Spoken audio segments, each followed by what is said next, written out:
I've got you. Just lean on me.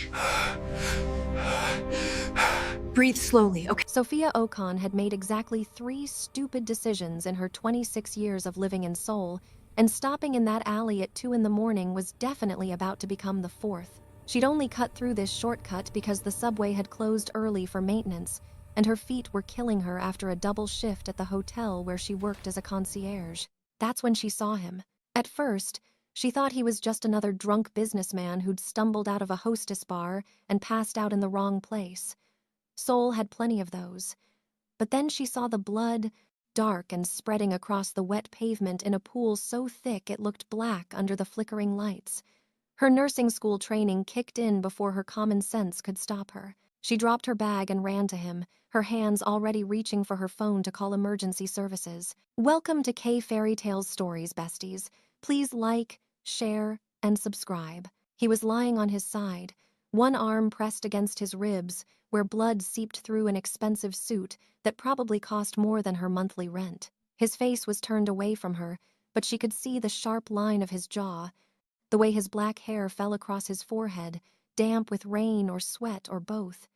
When she touched his shoulder to roll him onto his back, his eyes snapped open.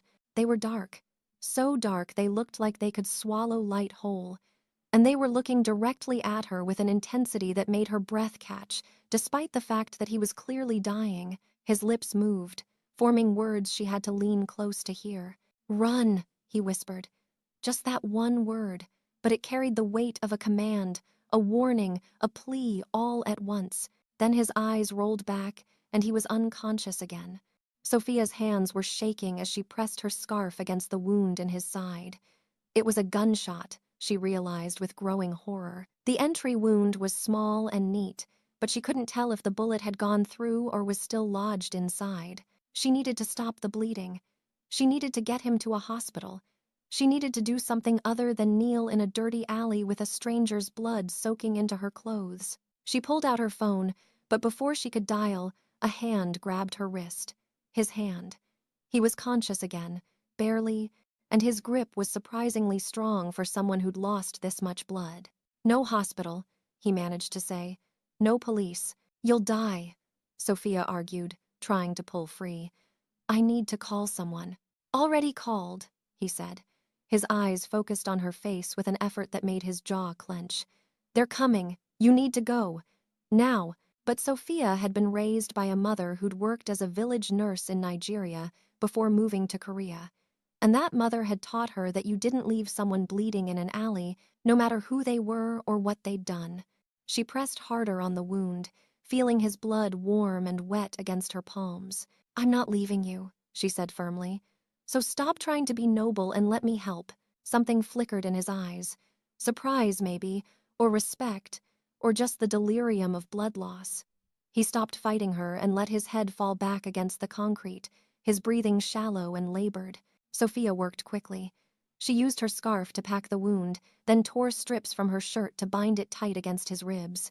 Her hands moved with the efficiency of someone who'd done this before in the cramped classroom of her nursing program, though never with someone who looked like they'd walked out of a gangster movie. His suit was designer, his watch was worth more than her education, and there was a tattoo peeking out from under his collar that looked like it belonged to one of the organized crime families she'd heard whispers about. She should have been terrified. She probably was, under the adrenaline. But right now, all she could focus on was keeping this man alive long enough for whoever he'd called to arrive. It took 7 minutes. 7 minutes of Sophia monitoring his pulse, watching his chest rise and fall, checking his pupils for signs of shock. 7 minutes of wondering if she was about to be arrested as an accomplice to whatever crime had gotten him shot. 7 minutes of trying not to think about the way his face looked almost peaceful despite the pain, like he'd spent so long being dangerous that even dying couldn't quite strip that edge from his features. Then the cars arrived. Not an ambulance, not police. 3 black sedans with tinted windows that pulled up so quietly she didn't hear them until they were already stopped at the mouth of the alley. Men in dark suits emerged, moving with military precision, and Sophia's heart kicked into overdrive because these were not medical professionals. The first man to reach them looked at her with cold assessment, taking in her blood-soaked hands, her torn shirt, The way she was still pressing against the wound, like she could hold life inside this stranger through sheer willpower. Then he looked at the man on the ground, and his expression shifted into something that might have been concern if his face hadn't been carved from stone. "Move aside," he said in Korean, his accent suggesting soul money and private education. Sophia didn't move. "He needs a hospital. He's lost too much blood, and I can't tell if there's internal bleeding. We have doctors. Move aside." Two more men were suddenly there, lifting the injured man with practiced efficiency, carrying him toward one of the cars. Sophia tried to follow, but the stone-faced man blocked her path. "You've done enough," he said, and it wasn't gratitude in his voice. It was dismissal, cold and absolute. Sophia watched them drive away, leaving her alone in the alley with nothing but her bloody hands and 1,000 questions. She stood there for a long moment, trying to process what had just happened, trying to convince herself that she'd just witnessed some kind of elaborate movie shoot and not an actual crime scene. Then she picked up her bag, threw away her ruined scarf, and walked home in the pre-dawn darkness, wondering if she'd just made the biggest mistake of her life. The next morning, Sophia woke up to her phone ringing. Unknown number. She stared at it groggily, her body aching from the tension of last night, before finally answering. "Miss Ocon," a man's voice said in English with a slight Korean accent. "Please look out your window." Sophia's stomach dropped. She walked to the window on trembling legs and pulled back the curtain. There, parked directly across from her building, was a black Mercedes. Two men in dark suits stood beside it, and when one of them saw her in the window, he looked directly at her and raised his phone to his ear. "Do you see us?" the voice on the phone asked. "Yes," Sophia whispered. "Good. We've been here since you arrived home at 3:47 this morning. My employer would like to thank you personally for saving his life last night. A car will arrive in 10 minutes to escort you. Please dress appropriately. And if I refuse?" There was a pause. "Miss Ocon, you saved the life of a very powerful man. That makes you either very brave or very foolish. Either way, refusing this invitation would be inadvisable. We are here for your protection, but we are also here to ensure you accept." The call ended. Sophia stood frozen for exactly 30 seconds, watching the two men below who hadn't moved, who stood with the patient stillness of people who'd wait all day if necessary. Then she moved, throwing on jeans and a clean shirt, pulling her natural curls into a quick bun, grabbing her ID and phone. Her hands were still shaking as she locked her apartment door and walked down the 3 flights of stairs to the building entrance. The two men straightened slightly as she emerged, but neither spoke. The Mercedes pulled up smoothly, and the stone-faced man from last night opened the rear door. "Miss Ocon," he said with a slight bow. "My name is Han Sung-jun. I apologize for the surveillance, but my employer insisted on ensuring your safety." "Safety from what?" Sophia asked, but she was already getting into the car because what other choice did she have? Refusing 2 professional security personnel seemed like a poor life decision. The drive took 20 minutes through morning traffic, heading toward Gangnam, toward the kind of wealth that existed behind gates and security checkpoints.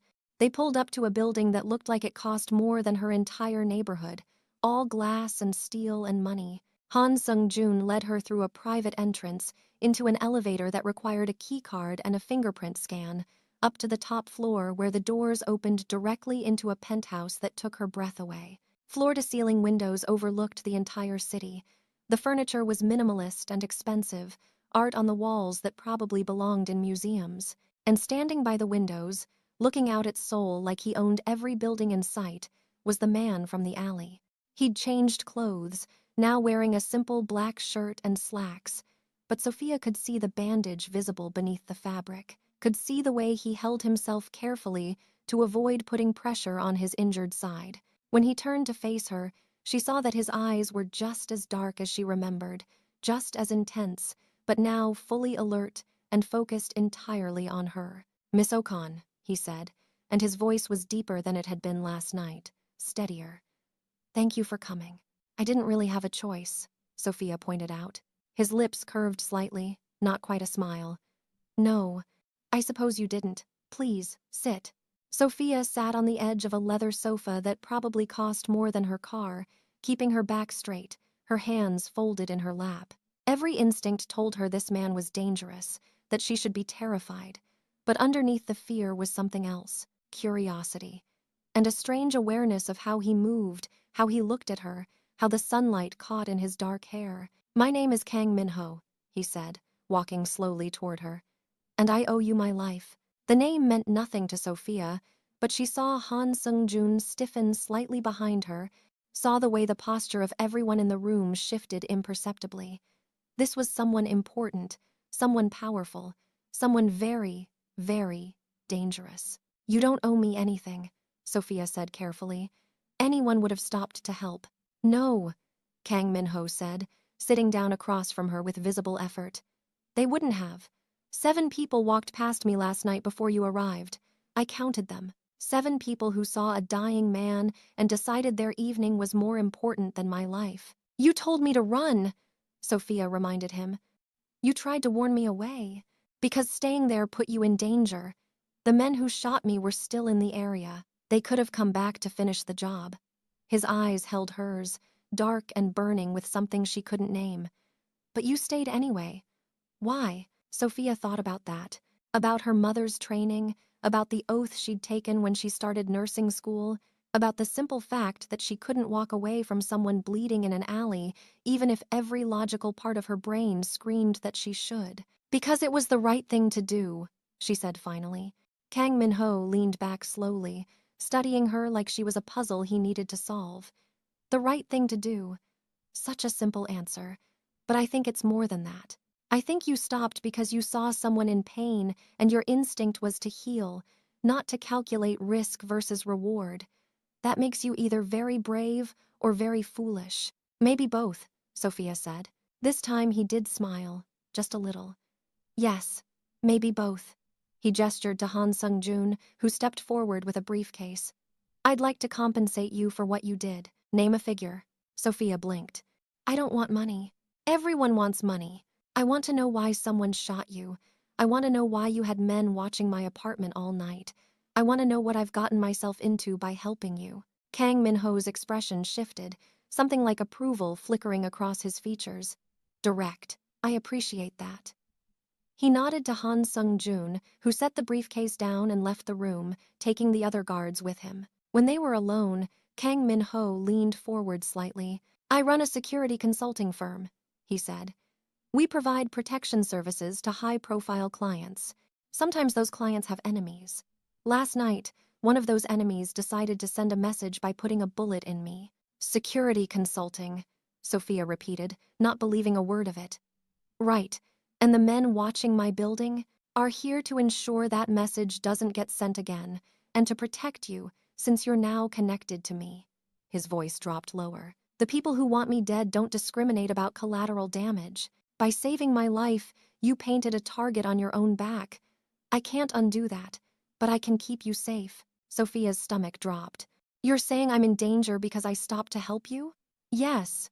The simple honesty of it was somehow worse than any elaborate lie would have been. Sophia stood up, needing to move, needing to process. She walked to the windows, looking out at the city that suddenly felt much more dangerous than it had yesterday. "How long?" she asked quietly. "How long do I need protection?"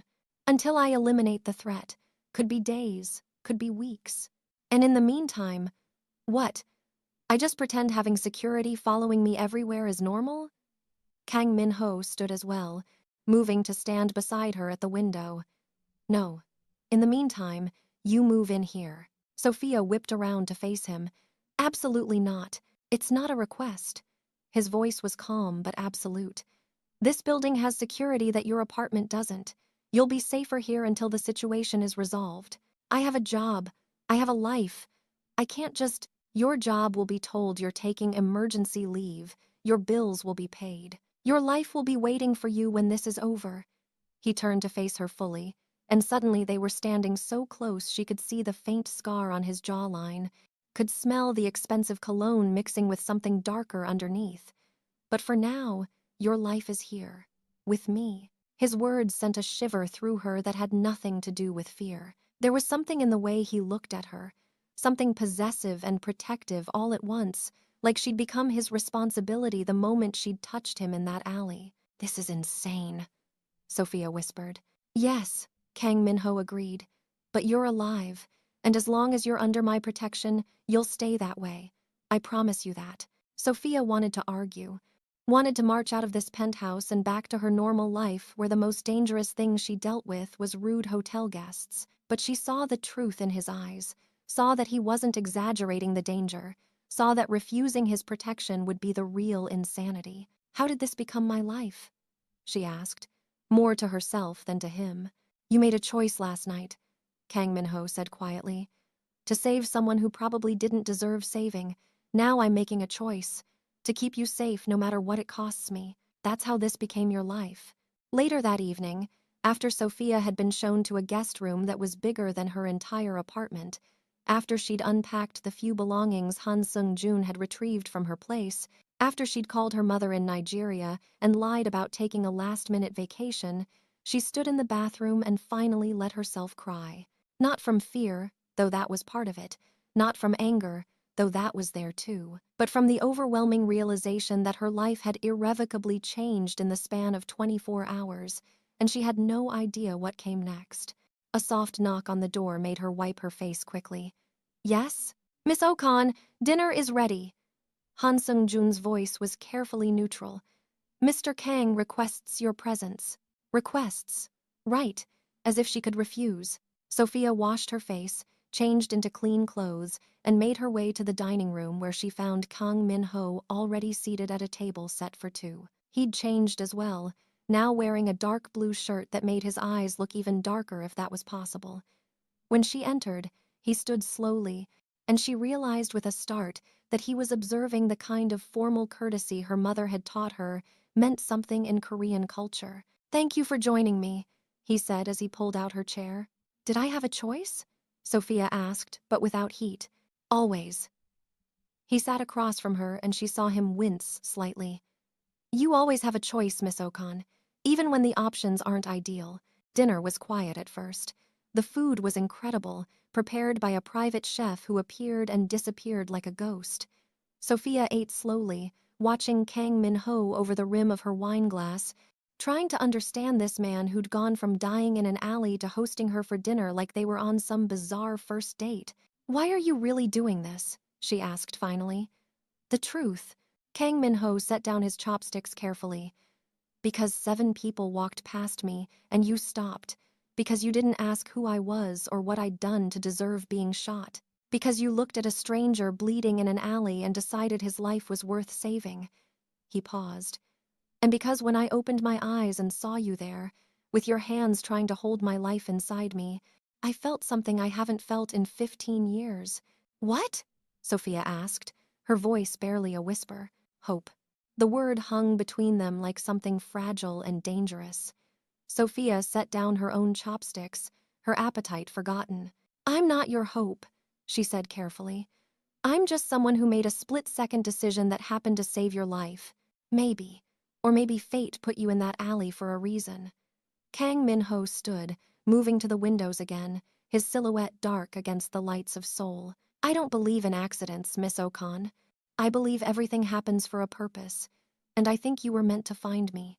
That's just survivor's guilt talking, Sophia argued, standing as well. You're projecting meaning onto a random event because the alternative is accepting that you almost died for no reason. He turned to look at her, and the intensity in his eyes made her breath catch. Is that what you think this is? Guilt? What else could it be? Kang Min-ho crossed the room in 3 strides, stopping just close enough that Sophia had to tilt her head back to meet his eyes. It's recognition of something rare, of someone who still has the courage to choose compassion even when it's dangerous, even when it's inconvenient, even when every logical instinct says to walk away. You don't know me, Sophia whispered. No, but I'd like to. His hand lifted slowly, giving her time to step back, but she didn't. His fingers brushed her jaw, just the lightest touch, but it sent electricity racing through her.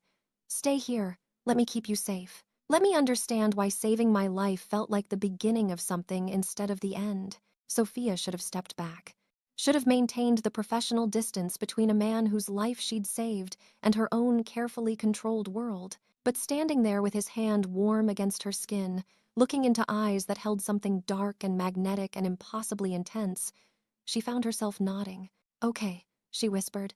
"I'll stay. For now." Something flickered in Kang Min-ho's expression, something that looked almost like relief, like he'd been holding his breath waiting for her answer. His thumb brushed across her cheekbone once, so gently it made her shiver, and then he stepped back.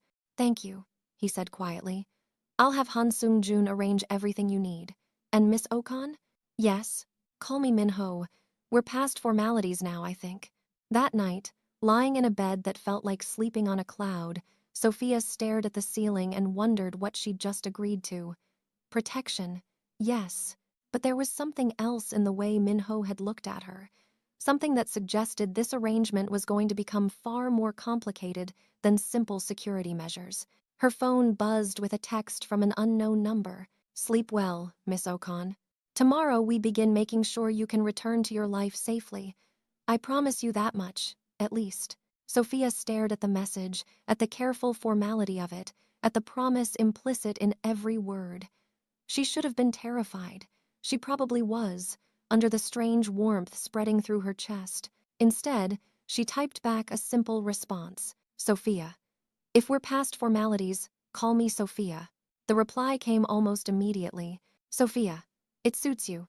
Good night." She fell asleep with her phone still clutched in her hand, dreaming of dark eyes and whispered warnings and the feeling of life bleeding out beneath her palms, only to be pulled back from the edge by sheer stubborn will. She dreamed of a man who looked at her like she was something precious and dangerous all at once, like saving his life had somehow bound them together in ways neither of them fully understood yet. And in his own room down the hall, Kang Min-ho sat by the window unable to sleep, one hand pressed against the bandage on his side, the other holding his phone where Sophia's name glowed in the darkness. For the first time in 15 years, since he'd built his empire on violence and power and the careful elimination of anything resembling weakness, he felt something shift inside his chest, something that felt dangerously close to caring whether he lived or died. And it had everything to do with the woman sleeping down the hall who'd chosen to save a stranger instead of protecting herself,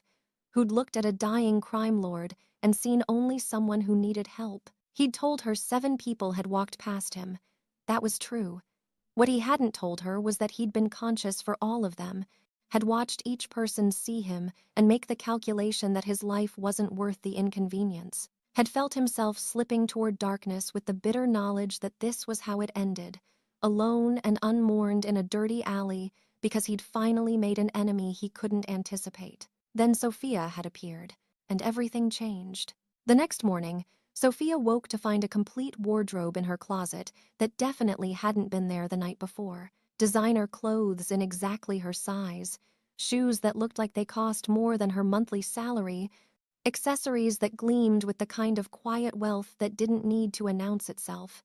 She stared at it all for a long moment before pulling on the simplest outfit she could find and heading to the kitchen. Min-ho was already there, sitting at the breakfast bar with a laptop open and a cup of coffee going cold beside him. He looked up when she entered, and something in his expression softened when he saw her. "Good morning," he said. "I hope the clothes are acceptable. I had my assistant estimate your measurements." "They're fine," Sophia said, pouring herself coffee. "Unnecessary, but fine. They're necessary. Your apartment building is being watched by people who want to know where you went. If you need to go anywhere, you need to look like you belong in my world." Sophia turned to face him, leaning against the counter. "And what world is that exactly? Because I'm pretty sure security consultants don't usually have 100 armed men at their disposal." Min-ho closed his laptop slowly. "You're right. That was a polite fiction. The truth is more complicated. Try me." He studied her for a long moment, as if weighing how much honesty to offer. "My family controls significant business interests in Seoul. Legitimate businesses, mostly. Import-export, real estate, some entertainment ventures. But in Korea, especially at the level my family operates, there's always a gray area between legitimate and criminal. Lines get blurred. Alliances get made with people who operate outside the law. You're saying you're Yakuza? Mafia? I'm saying I'm someone who has power and enemies. The people who shot me want that power. They thought killing me would destabilize my organization enough to make a takeover possible. His eyes held hers. They were wrong, because you survived. Because you saved me, Minho corrected. And in doing so, you became part of this whether you wanted to or not. My enemies know someone helped me. They'll be looking for you. Sophia's hands tightened around her coffee cup. So what's the plan? I hide here forever while you wage some kind of gang war. No. The plan is, I end this threat permanently, and then you can go home. He stood, moving around the counter until he was close enough that she could smell his cologne again. Could see the faint shadows under his eyes that suggested he hadn't slept much either. But until then, you stay close to me, where I can protect you. And if I don't want protection, if I want to take my chances, Minho's jaw tightened, then you die, probably within 48 hours, probably painfully, because they'll want to extract information about me first. His hand lifted, fingers brushing her arm so lightly she almost didn't feel it. Is that really what you want, Sophia? To throw away your life because you're too stubborn to accept help? Sophia wanted to say yes out of pure spite, wanted to prove she wasn't some helpless woman who needed a dangerous man to save her. But she wasn't stupid, and she could see the truth in his eyes. This wasn't about control. This was about survival. Fine, she said. But I have conditions. Name them. I don't hide in this penthouse like some kind of prisoner. If I'm staying, I need to feel useful. And I want to know what you're planning to do about the people who shot you. Minho's lips curved slightly. Agreed. Han Sung-jun can brief you on security protocols. As for what I'm planning, his smile turned cold. I'm going to remind them why crossing the Kang family is a death sentence. 2 days later, Sophia learned exactly what that meant. She was in Minho's office reviewing files Han Sung-jun had given her, learning about the organization's structure, its allies and enemies, the careful balance of power that kept Seoul's underworld from exploding into open warfare. Minho was across the room on a phone call, speaking rapid Korean that she could only partially follow. Then his entire demeanor changed. The carefully controlled businessman vanished, replaced by something darker and far more dangerous. He hung up, made 2 more calls in quick succession, and then turned to Sophia with eyes that had gone cold as winter. "We're leaving," he said. "Now." What happened? "They made a move against one of my warehouses, killed 3 of my men." His voice was utterly flat, emotionless. "I'm going to send a response. You're coming with me." "Minho, I don't think. You wanted to see what I'm planning. This is it. Get your coat." 20 minutes later, Sophia was in the back of an armored SUV with Minho beside her and Han Sung-jun driving. They were heading to Incheon, to the port district, where cargo containers stacked like building blocks and the smell of salt water mixed with diesel fuel. "You don't have to do this," Sophia said quietly. "I can wait at the penthouse." "No." Minho's hand found hers, lacing their fingers together. "I need you to see this, to understand what my life is, what staying close to me means." The warehouse was controlled chaos when they arrived. Men in dark suits moved with military precision, securing a perimeter, checking weapons, receiving orders through earpieces. Minho stepped out of the SUV and transformed again, becoming someone Sophia barely recognized. The man who'd made her breakfast and smiled at her jokes was gone, replaced by a commander who radiated absolute authority. She followed him inside the warehouse where 3 bodies lay covered with tarps. Minho knelt beside them, pulling back each covering to look at their faces. His expression didn't change, but Sophia saw his hands clench into fists. "They were good men," he said quietly to Han Sung-jun. "Find their families. Make sure they're taken care of." "Yes, sir." Minho stood, turning to address the assembled men in Korean. Sophia understood enough to catch the key points. This was retaliation. This was war. And it ended tonight. What followed was the longest 3 hours of Sophia's life. She waited in a secure room with 2 guards while Minho and his men executed a coordinated strike against the rival organization. She heard gunfire in the distance, saw smoke rising over the port, and prayed that Minho would come back alive. When he finally returned, his suit was torn, his knuckles were bleeding, and there was a cold satisfaction in his eyes. "It's done," he said. "They won't move against us again." "How many?" Sophia asked quietly. Does it matter? Yes. Minho looked at her for a long moment. 12. I killed 12 men tonight to make sure they understood what happens when they come for me or mine. Sophia should have been horrified, should have been running for the nearest exit. But looking at this man who'd just orchestrated a massacre to protect his people, who'd killed without hesitation to ensure she would be safe, she felt something far more complicated than horror. She felt grateful, and that terrified her more than anything. On the drive back to the penthouse, Minho's hand found hers again. He didn't speak, just held her fingers like she was an anchor keeping him from drifting too far into the darkness he'd just walked through. Sophia didn't pull away. That night, she found him standing on the balcony, looking out at the city with a glass of whiskey in his hand.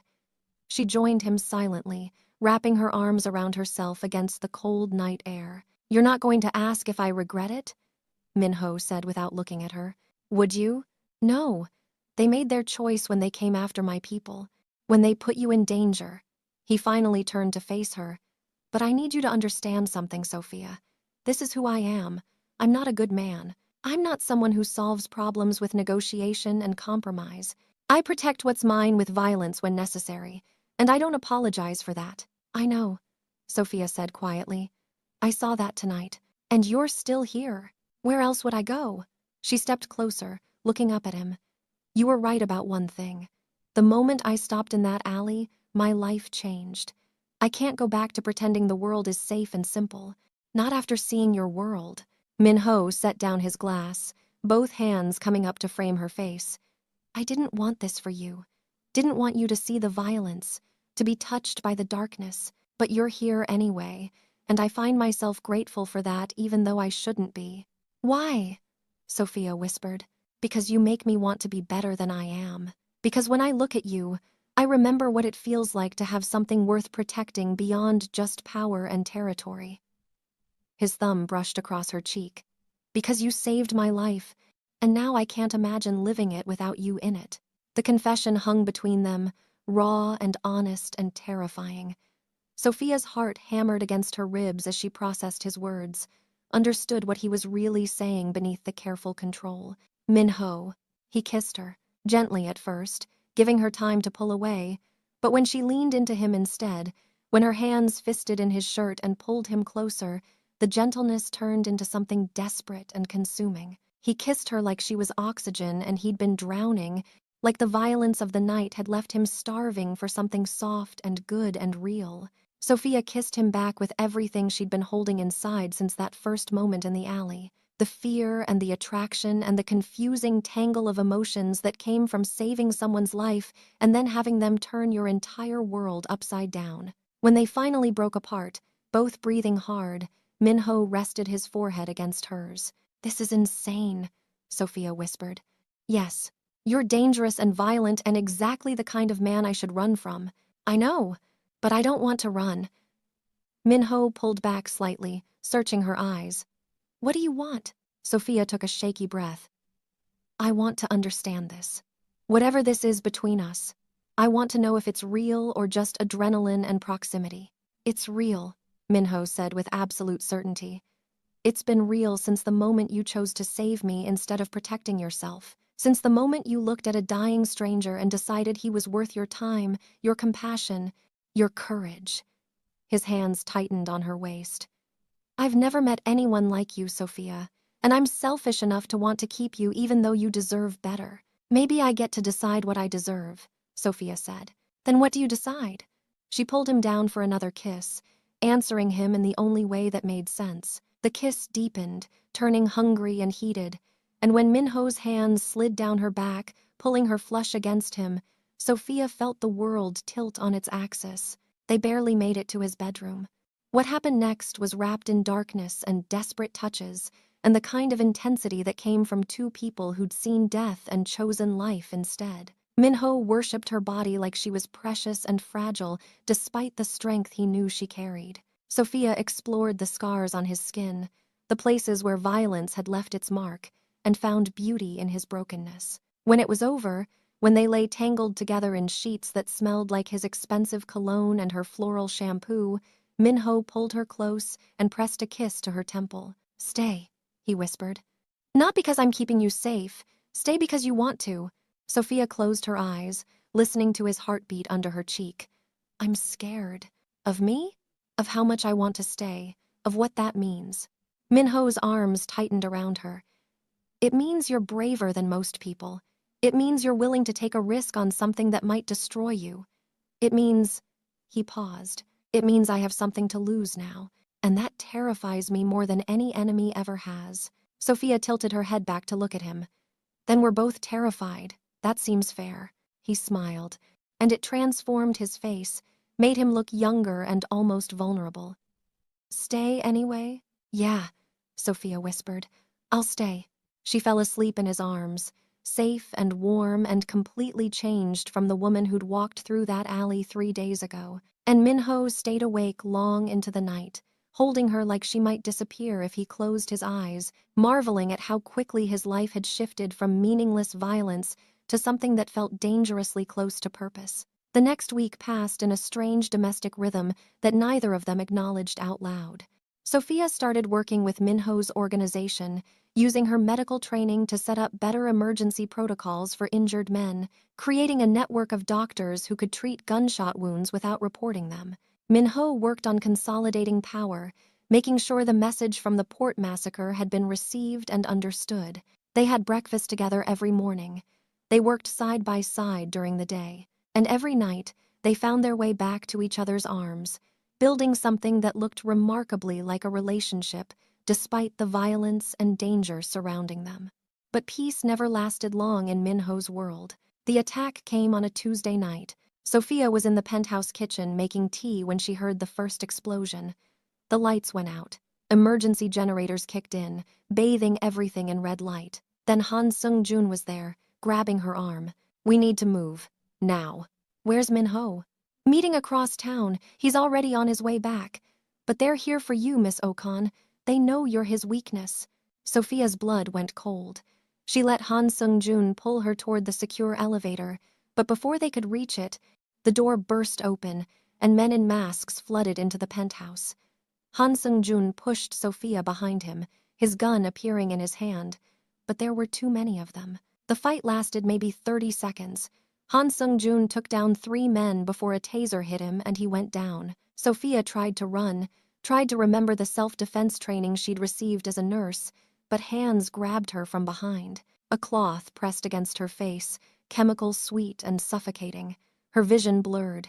The last thing she heard before darkness took her was a voice speaking Korean. The boss wants her alive. Barely alive is fine, but breathing. Then nothing. Sophia woke up in a basement that smelled like mold and old blood. Her hands were zip-tied behind her back, her head pounded from whatever drug they'd used, and when she tried to move, pain shot through her shoulders. She was alone in the room, but she could hear voices arguing in Korean somewhere above her. Terror tried to take hold, but Sophia pushed it down. Minho would come for her. She knew that with absolute certainty. The question was whether she'd still be alive when he arrived. The door opened. A man walked in, middle-aged and wearing an expensive suit that looked wrong in this filthy basement. He smiled at her, and it was the kind of smile that made her skin crawl. "Miss Okon," he said in accented English, "welcome. I'm sure you're confused, so let me explain. You're here because Kang Min-ho cares about you. That makes you valuable. Specifically, your suffering makes you valuable. He'll kill you for this," Sophia said, proud that her voice didn't shake. "Perhaps. But first, he'll trade me everything I want to get you back. His territories, his business interests, his connections. All of it, just to save one woman." The man crouched in front of her. "Tell me, Miss Okon, are you really worth that much?" Sophia met his eyes. "Why don't you call him and find out?" The man laughed. "I already did. He's on his way. Alone and unarmed, as I demanded. He'll walk into this building and surrender everything because of you, because you made him weak." "No," Sophia said quietly. "I made him human. There's a difference." The man stood, looking down at her with something like pity. "In our world, being human is the same as being dead. He'll learn that tonight." 30 minutes later, Sophia heard footsteps on the stairs. The door opened, and Minho walked in. He looked calm, controlled, but Sophia could see the fury burning in his eyes, the barely contained violence in every line of his body. "I'm here," he said to the man. "As requested. Now let her go. Of course. After you sign transfer documents for your territories. After you call off your men. After you acknowledge that you've lost." The man pulled out a gun, pressing it against Sophia's temple. "Or I kill her right now, and you get nothing." Minho's eyes met Sophia's. She saw everything in that look. Apology, rage, love, desperation, and she knew he was about to surrender everything he'd built just to keep her alive. "No," Sophia said firmly. "Minho, don't you dare." "I don't have a choice," he said quietly. "Yes, you do. You always have a choice. That's what you told me." She took a breath, ignoring the gun pressed against her head. "Whatever happens here, don't let them win. Don't let them take everything you've built. I'm not worth that." "You're worth everything," Minho said, and his voice cracked just slightly. The man with the gun laughed. "How touching. Now sign the papers, Kang, before I decide to test how much pain she can endure." Minho reached for the papers. His hand was steady, his expression blank. But Sophia saw him make a signal so subtle she almost missed it. A slight tilt of his head, a finger tapped twice against his thigh. Then all hell broke loose. The windows exploded inward. Men in tactical gear rappelled down ropes, guns firing with precision. Minho moved faster than Sophia had ever seen him move, crossing the room in a heartbeat, his fist connecting with the man's jaw before the gun could fire.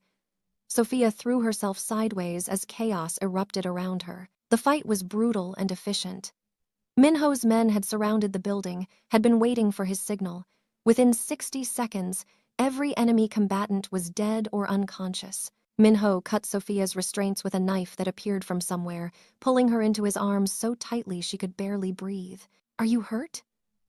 His hands moved over her, checking for injuries, his voice rough with barely controlled emotion. "I'm okay. I'm okay." "Minho." He pulled back, cupping her face, and she saw something in his eyes she'd never seen before. Fear. Raw, unfiltered terror at how close he'd come to losing her. "I thought." He couldn't finish the sentence. Instead, he kissed her, desperate and claiming, like he needed to prove she was real and alive and still his. When they finally pulled apart, Han Sung-jun was there, battered but alive, and the man who'd held Sophia captive was on his knees with a gun to his head. "Orders, sir?" Han Sung-jun asked. Minho looked at the man, then at Sophia, then back. "He threatened what's mine." He put his hands on her. There's only one response to that. The gunshot echoed in the basement.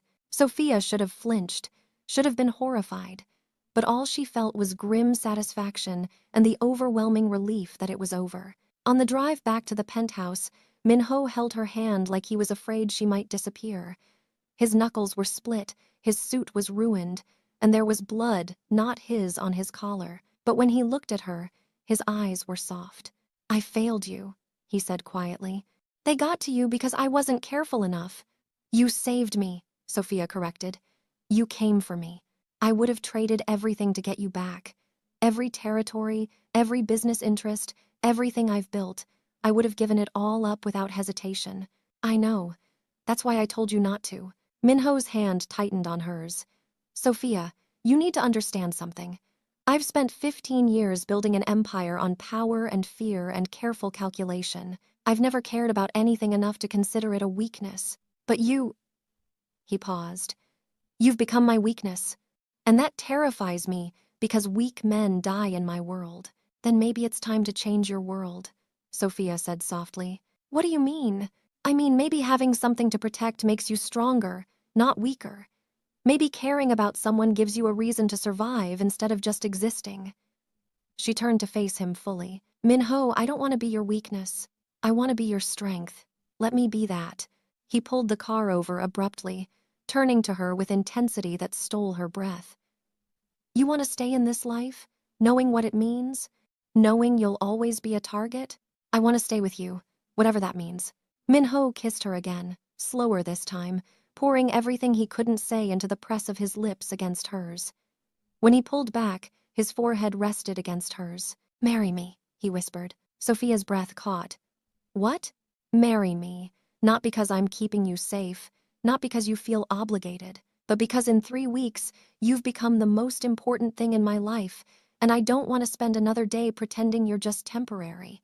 Minho, that's insane. So is saving a dying stranger in an alley. So is staying with a dangerous man who brings violence to your door. So is choosing to be strong instead of safe. His hands framed her face. We've already done the insane part, Sophia. This is just making it official. Sophia looked into his dark eyes and saw her future written there.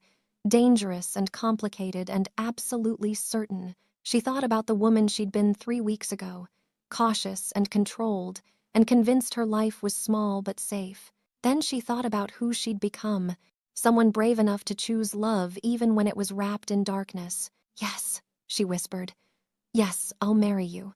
Minho's smile could have lit up the entire city. He kissed her until she couldn't breathe, until the world reduced to just the two of them in a car pulled over on a soul street, making promises that would bind them together forever. 3 months later, Sophia stood in a penthouse she now called home, wearing a wedding dress that had been custom-made to her exact specifications, waiting to marry a man who'd turned her entire world upside down.